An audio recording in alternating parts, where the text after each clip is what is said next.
Roger Christopherson here again with another first listener review. I'm going to babble a little bit about an album I wasn't planning on babbling about. I know I say that every now and then, but it was just too good not to babble about. It is the new one from Ian Hunter called Defiance Part 2 Fiction. I don't think I did a review on the first one, and it's a shame because that was a pretty good album. It was actually a really good album. I don't remember doing a review on that one, but this one, it was basically the same thing, Part 2. It's him and the Rant Band and a whole bunch of people helping out on songs, and it is a perfect Ian Hunter album. Just get it out of the way. Really like this one. I actually already said that, so just get into it. It's he's almost 85 years old. I didn't realize he was that old. I mean, he's been performing and touring and doing all kinds of stuff pretty much right along. I guess, I don't know. But the funny part is, I'm very well aware of Ian Hunter and Mott the Hoople and all that stuff. I'm familiar with bands. I didn't really get into them until like much later on in life when Joe Elliott started doing his separate band from Def Leppard and doing all the albums where they're doing a lot of the Mott the Hoople songs. And I was like, oh, these are really good songs. Ian Hunter's got one of these voices that it's more like a vocal stylist. He just performs the lyrics instead of, I mean, he sings, but anybody who's a fan of Ian Hunter probably knows what I'm talking about. He just performs them and he delivers the songs in a way that nobody else really can.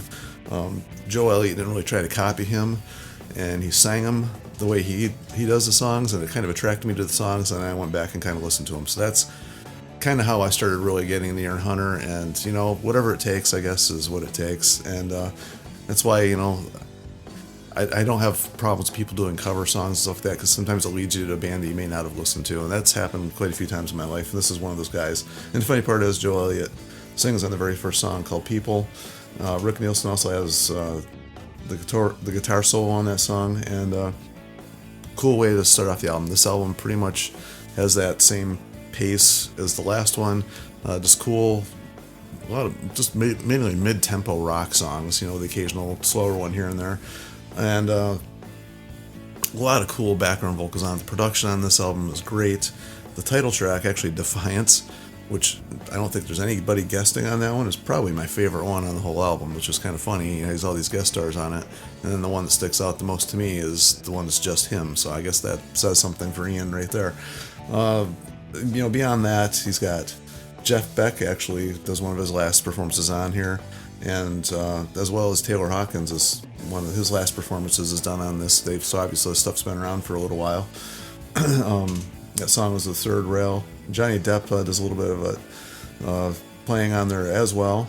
The funny part about his voice is it's you can hear the wear and tear in his voice. He's got a lot of more rasp nowadays than he's ever had. I don't want to say he sounds like Dylan, because Dylan, I don't think has a very good singing voice at all, but he has a Dylan-esque approach to the way he sings nowadays, where it's more like storytelling and very good lyrics. He's always had really cool lyrics. I just really enjoy that. Even if I don't even know what he's talking about, just the way he delivers it and the way he words things, I just think is brilliant. So that's my little take on that there, but a couple of the highlights I'm just going to say that stuck out for me, because I'm not going to go through every single song, because the last review I did went on like twice as long as I normally do, so I'm going to try not to do that on this one. But he's got Phil Collin playing on here on This Ain't Rock and Roll, another cool song. Just cool lyrics in there, like, he was talking about they're coming from all over the north and south, and some came out of the horse's mouth. I mean, that's just a cool lyric. I mean, you're not gonna hear that anywhere else. And like Precious has Brian May, got Taylor Hawkins there. Weed is probably one of my other favorite ones on there. Super like bass heavy on Kettle of Fish. And I think Hawkins played on that one too. I'm trying to read down the credits here real quick. There's so many people on this one. And then there's what's being touted as one of the first duets of Hunter's career with Lucinda Williams, but I don't know if that's just because it's a girl, because he sang on the last album with other people and throughout his life he sang with other people. So I don't know if they just mean first female duet. I don't know, because you can duet with two guys. So I think that's a little bit of a, I don't know, misrepresentation there, but whatever, I'll let it slide. Got Waddy Wachtel playing on Everybody's Crazy But Me, with a cool little LO thing going on in that song, which is extremely British, which he also has that little tinge to his singing. You can hear the accent in his singing, which I also think is pretty cool too. And you got Billy Bob Thornton and Ben Montench on here. I don't know, just all kinds of guests and stuff going on in these songs. Not a clunker in the bunch.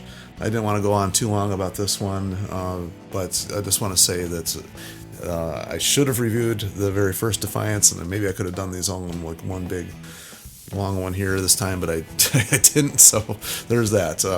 If there's anything I'm leaving out, feel free as always to comment. Any cool Ian Hunter stories you want to tell. Like I said, I haven't been listening to Ian Hunter and Matt Hoople for years and years and years and years, like maybe I should have been. So it's probably been the last 10 years or so that I've actually been listening really deeply and intently to him, and I was actually really looking forward to this one because the last one was so good, and I was very pleasantly surprised with how this one turned out. And I just wanted to share that, get that out there.